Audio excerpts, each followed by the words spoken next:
Assalamu alaikum students. Once again I am with you Sumaira Imran with a new English lecture. Obviously we are to connect ourselves with the previous lecture, and in the previous lecture we were discussing Clearing in the Sky, that is lesson number 2 in the short story books book 1. In the previous lecture we did the translation, certain selected paragraphs, और मुझे उम्मीद है कि आपको वो paragraphs समझ में आ गए होंगे और आप लोगों ने उसको रिवाइज भी किया होगा। बच्चे आज क्वेश्चन आंसर्स का सेशन कर लेते हैं।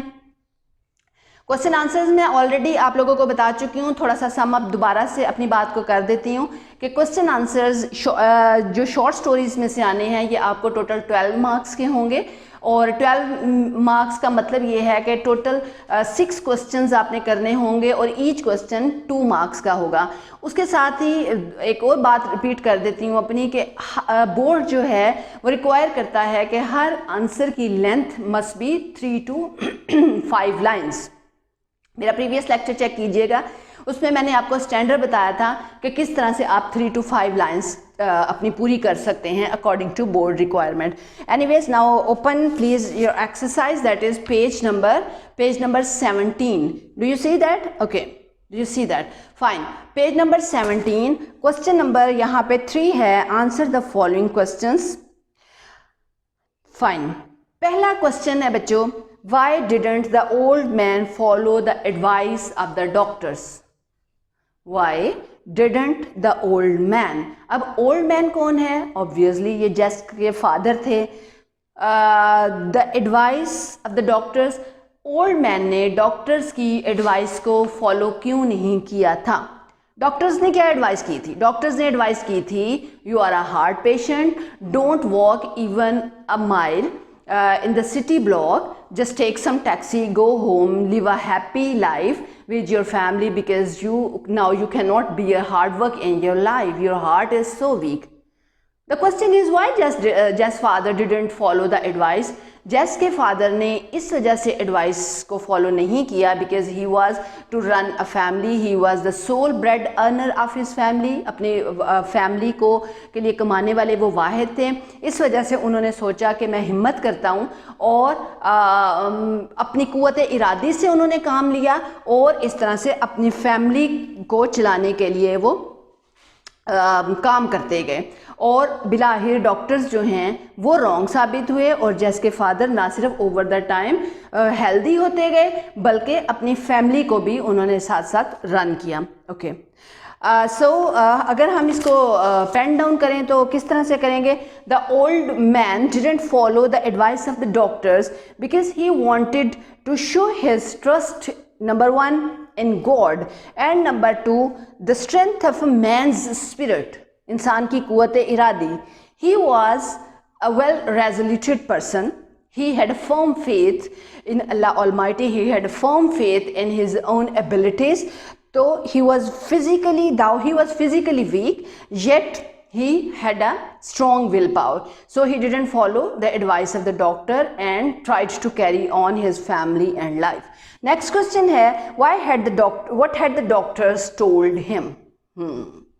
बच्चे अब आप मुझे बताएंगे डॉक्टर्स ने उसे क्या बताया था। ये बार बार बात रिपीट हो रही है। Doctors told him that you are a heart patient and you even cannot walk mile away, so take rest, go home and spend a happy life with your family. बच्चों ये बहुत बुकिश बातें हैं। आपको पता है कि अगर आपने ज़िंदगी गुजारनी है तो आपको काम करना पड़ता है। इसकी फैमिली में कोई काम करने वाला नहीं था, इस वजह से इसने डॉक्टर्स को फॉलो नहीं किया। इसने किसी न किसी तरह से अपनी जद्दोजहद जो है वो जारी रखी, and the day came when he was successful in his struggle. The next question is where did the old man take his son? जी आप बताएं, old man अपने बेटे को कहाँ लेकर गया था? Surely हमने ड्राइंग के थ्रू देखा था कि Jess father was living in a mountainous area, और जैसे एक दिन आता है और जब उसके फादर जो हैं उसे कहते हैं कि I want to show you something, तो अगरचे जेस बहुत ज़्यादा थका हुआ था लेकिन इसके बावजूद वो जेस अपने फादर को इनकार नहीं कर सका, और जेस के फादर उसको ऊपर पहाड़ी की चोटी पे लेके जाते हैं जहां वो उन्हें कुछ दिखाना चाहते हैं। Had the sun ever been there before? जी बताइए, क्या जो जेस है वो वहाँ पे इससे पहले कभी गया था? जी, आप ये भी पढ़ चुके हैं कि उसने कहा कि सिर्फ 3 साल का अरसा गुजरा कि मैं यहाँ नहीं आया। 3 साल पहले तक यहाँ कुछ भी नहीं था, बल्कि उसका पूरा बचपन वहाँ गुजरा था और उसे पता था कि वो कैसी ज़मीन है। लेकिन सिर्फ इन 3 साल के अरसे में उसके फादर ने ये सारा जो है वो सब कुछ इस तरह से तैयार किया था और वो अनअवेयर था। लेकिन अगर सवाल है कि क्या जैस वहाँ कभी आया था, तो surely yes, he was there in all, he had spend all his childhood over there, because when he was a child, his parents, his mother and father, they both cultivated the land and cultivated their many vegetables and many things there. What were the names of the vegetables the old man grew on his farm? जी बच्चे, कौन कौन सी vegetables थी वहाँ पे उन लोगों ने जो कुछ उगाया था? वो पोटैटोस थे, यम्स थे, टोमेटोस थे, और इन सब चीज़ों की खास बात ये थी कि ये अपने टेस्ट में बहुत ज़्यादा रिच थे। उसकी रीज़न जेस के फादर ने ये दी थी कि ये वो ज़मीन थी जिसको कभी इससे पहले कल्टीवेट नहीं किया गया था, लिहाजा very first time he was cultivating the land, that's why the taste was very rich that was grew there. Why did the old man take the steep path? ये भी मैंने आपको समझाया था। बताएं कि उसके फादर जो हैं वो हमेशा स्टीप पाथ क्यों लेते थे?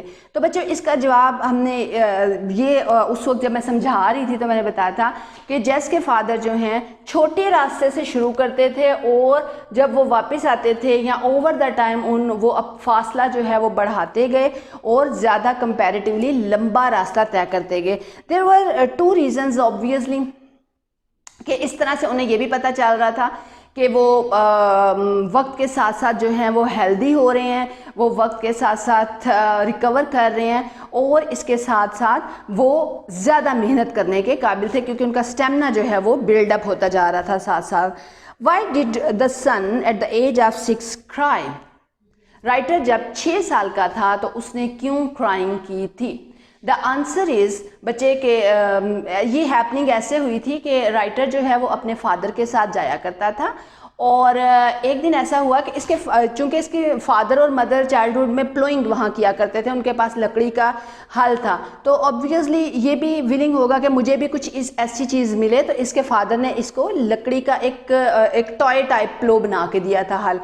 हुआ ये कि खेलते खेलते एक दिन वो मिट्टी में दब गया और वो खो गया। अब ये रोने लगा कि मुझे तो मेरा वही टॉय प्लो चाहिए, तो इसके फादर ने इसको एक नया बना के दिया। लेकिन राइटर बताता है कि मुझे वो नया प्लो जो है वो कभी इतना अच्छा नहीं लगा जितना कि मुझे अपने ओल्ड प्लो से मोहब्बत थी। So he cried on missing his plough, toy plough. What were the feelings of the old man at the age of 70? जी बच्चे, एज ऑफ 70 में राइटर की क्या फीलिंग्स थी? तो एज ऑफ 70 देखें, according to holy Quran man's average age is 60 years, लेकिन Bible कहती है कि इंसान की जो एवरेज एज है वो 70 ईयर्स है। तो राइटर के फादर जब 70 ईयर्स के हो गए तो उन्होंने राइटर को बताया कि मैं अब अपनी जो एज है, वो जो एवरेज एज है, जो जिसकी होली बुक किताब मुकद्दस इजाज़त देती है, मैं उसको गुजार चुका हूँ। अब जितना भी मेरे पास टाइम है वो बोरोड टाइम है, लिहाजा अब मुझे दुख नहीं कि मैं किसी वक्त भी मेरी डेथ हो जाए। लेकिन ये है कि जो एक गिवन टाइम है, एक एवरेज एज है, वो मैं गुजार चुका हूँ और मुझे खुशी है कि मैंने अपनी विल पावर को यूज़ किया और मैंने एक अच्छी ज़िंदगी गुजारी काम करते करते और खुशी के साथ। Why had the old man planted his secret garden? बच्चे, क्वेश्चन वही आ गया, उसने अपना सीक्रेट गार्डन क्यों प्लांट किया था? उसने अपनी वाइफ को, अपने बच्चों को क्यों नहीं बताया था? ऑब्वियसली अगर वो अपनी वाइफ और बच्चों को बता देता तो वो उसे कभी भी ऐसा ना करने देते, क्योंकि डॉक्टर्स ने उसको हार्डवर्क करने से मना किया था। लिहाजा उसने वो सीक्रेट गार्डन वहाँ पे ग्रो किया और वक्त के साथ साथ अपना स्टेमिना जो है वो बढ़ाता गया। एक वक्त ये आया कि उसका स्टेमिना भी बिल्डअप हो चुका था, उसका सीक्रेट गार्डन भी ग्रो हो चुका था, वो वहाँ पे वेजिटेबल्स भी प्लांट कर चुका था, जिससे उसके घर में काम जो है वो चलता रहता था। तो इस तरह से over the time he not only came to know that he was getting better and he was recovered, बल्कि उस अपनी फैमिली को भी चलाता रहा। सो बच्चों, क्वेश्चन आंसर जो हैं वो आपके मुकम्मल हो गए हैं और आज ये लेसन यहाँ पे मैं वाइंड अप कर रही हूँ। इंशाल्लाह नेक्स्ट लेक्चर में हम नेक्स्ट लेसन जो है आप रेडी रहिएगा, दैट इज़ डार्क देवर एंड गोल्डन आइड। इंशाल्लाह नेक्स्ट लेक्चर में आपने जब बुक्स लेके आना है बच्चे तो अपनी बुक्स सामने रखिएगा, डार्क देवर एंड गोल्डन आइड। अपने फीडबैक से ज़रूर इन्फॉर्म कीजिएगा कि आपको कैसा लगा और आपने क्या लर्न किया। Thank you so much. अल्लाह हाफ़िज़।